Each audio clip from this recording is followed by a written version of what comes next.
On this day in sports history, 1982, Philadelphia Phillies Steve Carlton became the first player to win the Cy Young 4 times.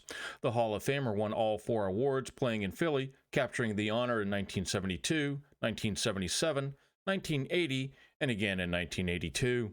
This would be the final time Carlton would win the award in a career that spanned 24 years, beginning in 1965 with the St. Louis Cardinals and ending in 1988 with the Minnesota Twins. Carlton would finish his career with 329 wins, good for 11th on the all-time list, along with a 3.22 ERA with 55 shutouts and 254 complete games. He also recorded 4,136 strikeouts against just 1,833 walks. Carlton would make it to the postseason 10 times, winning the World Series with the Phillies in 1980 when they beat the Kansas City Royals 4-2. On this day in sports history, 1985, umpire Don Denkinger changed the course of the World Series when he called Kansas City Royal pinch hitter Jorge Orta safe at first. St. Louis Cardinals ace reliever Todd Worrell had clearly beaten Orta to the bag while covering first as teammate Jack Clark fielded the high chopper from Orta and quickly tossed it to Worrell. At the time, the Cards were leading 1-0 and were just 3 outs away from winning their 10th World Series in franchise history. Of their 101 wins that season, the Royals led going into the 9th inning 97 times and had won all 97 of those games. But that was not to be the case this time. Next up was Steve Balboni, who would hit a foul ball near the first base dugout that was misplayed by catcher Darrell Porter and Clark. Balboni would take the very next pitch to left field, putting runners on first and second with no one out. 2 batters later, Dane Org came to the plate with the bases loaded and looped a single into right field, allowing the game-winning run to score and force a 7th and deciding game that the Royals would win 11-0. Denkinger would later admit that he was too close to the play at first base to be able to take in the entire play, but that was little consolation for the Cards, as it would take another 21 years for them to get that 10th World Series win. On this day in sports history, 2018, Los Angeles Dodgers' Max Muncy would hit a walk-off home run in the bottom of the 18th inning off Boston Red Sox reliever Nathan Eovaldi. Muncy's homer ended the longest game in World Series history, both in the number of innings at 18 and time played, with the game taking 7 hours and 20 minutes to finish. The Dodgers' 3-2 victory would cut Boston's series lead to 2-1. The Red Sox almost won the game in the 13th inning. After taking a 2-1 lead in the top of the inning on a Scott Alexander throwing error that allowed Brock Holt to score, Yasiel Puig hit a 2-out grounder in the bottom of the 13th to second baseman Ian Kinsler, but Kinsler's throw pulled first baseman Mitch Moreland off the bag, allowing Muncy to score and setting up his heroics 5 innings later. The Red Sox would recover to win the next 2 games and win their 3rd World Series in 11 years, 4-1. On this day in sports history, 1975, Houston Rockets' Calvin Murphy would begin a streak of 58 consecutive made free throws in a 124-108 loss to the Buffalo Braves. Murphy would miss his first attempt of the game before going 8 for 8 the rest of the way. Murphy would be perfect for almost a month before going 1 for 2 in another loss, this a 110-99 defeat at the hands of the LA Lakers. This would not be Murphy's only consecutive free throw streak of note.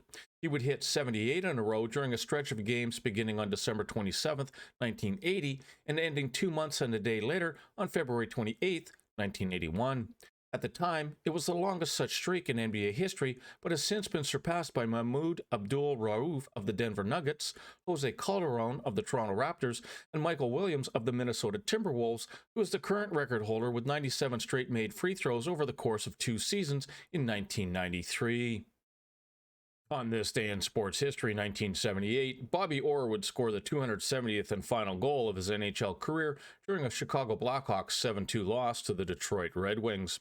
Chicago was trailing 6-0 when Orr would score just his 2nd goal of the season when he beat Red Wings goalie Rogie Vachon with just 5:18 left in the 3rd period. Orr would only play 6 games for the Blackhawks during the 78-79 season before being forced to retire because of recurring knee problems. At the time of his retirement, the 30-year-old was one of the NHL's all-time leaders in goals and points among defensemen, finishing his injury-riddled career with 888 points in his 12 seasons. Orr is best known for his 10 seasons with the Boston Bruins, where he won 2 Stanley Cups in 1970 and 1972. On this day in sports history, 1989, the Oakland A's would win Game 4 of the World Series to sweep the championship that had been delayed because of the '89 San Francisco earthquake. The San Francisco Giants never really threatened the dominant A's, losing 5-0, 5-1, 13-7, and 9-6 in the four games.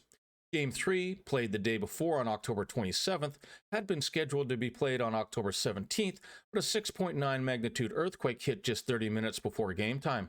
The most destructive earthquake to hit a populated U.S. area was centered in the Santa Cruz Mountains, killing 67 people, injuring more than 3,000, and causing $5 billion in damage. This was the first series sweep since the Cincinnati Reds swept the New York Yankees 13 years earlier in 1976. On this day in sports history, 1954, the NBA used the 24-second shot clock for the first time ever. Team owners voted on April 22nd of that year to bring the shot clock into the game in an effort to curb teams from trying to take a lead and then simply hold on to the ball until time ran out. The lowest scoring game in NBA history took place in 1950, one that saw the Fort Wayne Pistons beat the Minneapolis Lakers 19-18, and was a catalyst in pushing the NBA toward this new, faster-paced version of their product. The first game using this new technology saw the Rochester Royals outlast the Boston Celtics 98-95. This would not be the only redefining change to the NBA game. Owners brought the three-point line to the league for the 1970-80 season, the same year that saw Magic Johnson and Larry Bird begin their rookie seasons. On this day in sports history, 1974, Muhammad Ali knocked out George Foreman in the 8th round of their heavyweight bout to regain his title. Ali, at the age of 32, was a definitive underdog against the younger Foreman, who, at the age of 25, sported a perfect 40-0 record with 37 knockouts, including a KO victory over Joe Frazier the year before that earned him the belt. The fight, which took place in Kinshasa, Zaire, was dubbed the Rumble in the Jungle by a then relatively unknown promoter by the name of Don King. The fight also introduced Ali's now famous rope-a-dope tactic, which saw him take a pummeling from Foreman. Ali would lean back on the ropes and let Foreman punch away for long periods of time, making certain to protect himself while simply waiting for Foreman to tire from the effort. When the 8th round began, Foreman could hardly throw a punch, and that's when Ali pounced, landing a flurry of quick combination punches that sent Foreman to the canvas and gave Ali his title back. On this day in sports history, 1997, Argentinian football legend Diego Maradona announced his retirement from the sport on his 37th birthday. Maradona served on the Argentinian national team for 18 years, from 1977 to 1994, earning 91 caps and scoring 34 goals.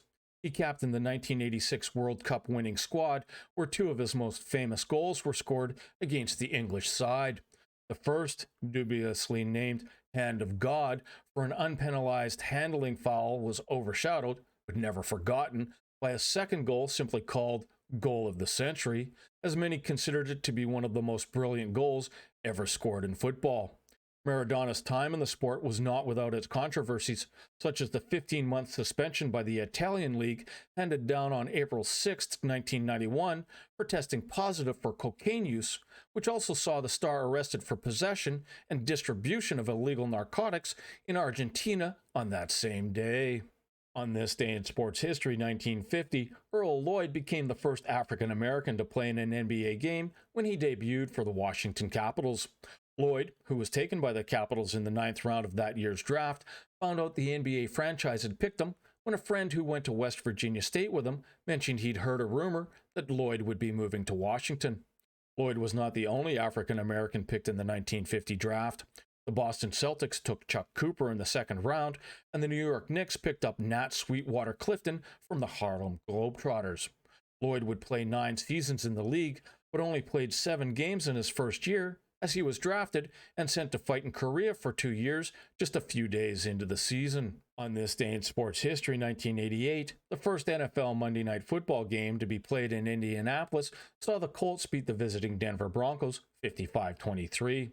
The Colts, who had moved from Baltimore to Indianapolis in 1983, opened up a 45-10 lead at halftime and cruised to the 32-point win.